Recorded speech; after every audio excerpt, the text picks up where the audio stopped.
दिवाली हैला कि जेन भी ओकेजन एते इजी आउ सिंपल रेसिपी आपण माने केबे ट्राई भी नहीं करिथिबे। आजिकल समस्त घरे नड़ियाटा सियोर थेसी हेले ताके यूज करिकिना एते बढ़िया स्वीट डिशटे बने हेबा बोली आपण जानी भी नहीं थिबे। तो चलो ना जे देरी नहीं करी बनामा कोकोनट पुडिंग।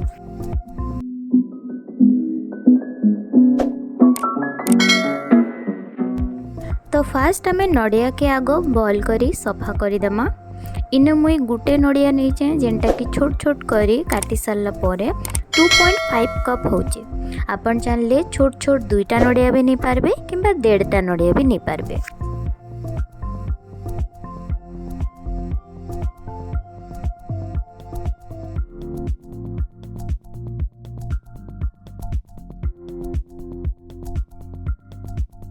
तापरे आमे ताके नॉर्मल गोटे मिक्सचर रे ऐड करिकिना खाली नड़िया के थरे मिक्स करमा।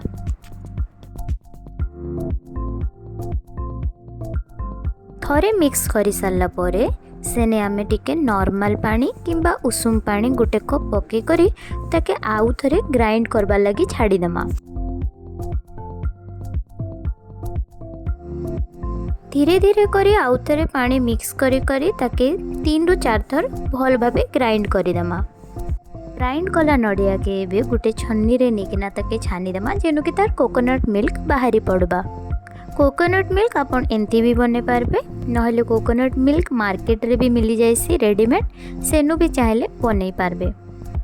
एबे जेन ग्रेटेड नड़ियाटा रहि जबा ताके आपण सुखै किना भी यूज करि पारबे। एबे ही कोकोनट मिल्क रे आमे कॉर्नफ्लोर नहले कॉर्नस्टार्च भी पकाई पारमा। आपण जेनटा भी चाहेले पके पारबे। 5 रु 6 टेबल स्पून पकामा। ताके भल भाबे मिक्स करि देबे। मिक्स कला परे सेनो आमे चीनी पकामा सेटा भी 4 रु 5 टेबल स्पून पकेबे। जदि बेसी मीठा दरकार तो आउ गोटे स्पून एक्स्ट्रा पके पारबे। तापरे एबे मुई पकाउचे इने इलायची पाउडर। सबु इंग्रेडिएंट के पहला ठंडा हैला टाइम रे मिक्स करबे। भल भाबे मिक्स हैला परे जे केना ताके गैस रे मीडियम फ्लेम रे कुक हेबा लागि छाड़ी देबे। जेने कि चीनी आउ कॉर्नफ्लोर दुईटा टिके भल भाबे कुक हे जिबा। 5 मिनट भितरे ही एटा बहुत ठीक हे जिबा। तापरे गोटे कंटेनर रे टिके घी ग्रीस करमा। इनो ई मिक्सचर के एबे इने ढाली दमा और ठंडा करिकिना फ्रिज रे 5 रु 6 घंटा लगी रखी दमा। मु इनो गार्निशिंग लगी आलमंड्स के क्रश करिकिना नीचे आपण चाहले काजू भी नहीं पारबे अलगा किछि भी नहीं पारबे। एबे इटा के हमें फ्रीज करबा लगी 5 रु 6 घंटा लगी रखी दमा। फ्रीज हो गला परे इता एते सॉफ्ट हो जाइतिबा पूरा जेली भलिया हो जाइतिबा तो ताके हमें प्लेटिंग लगी प्लेट रे सर्व करमा। आपण चाहेले इता परे भी गार्निशिंग करि पारबे। मुई टिके बेटर ऊपरे रही जिबा लगी आगरु गार्निशिंग करि देछि। एबे आपनकर कोकोनट पुडिंग रेडी हो गला।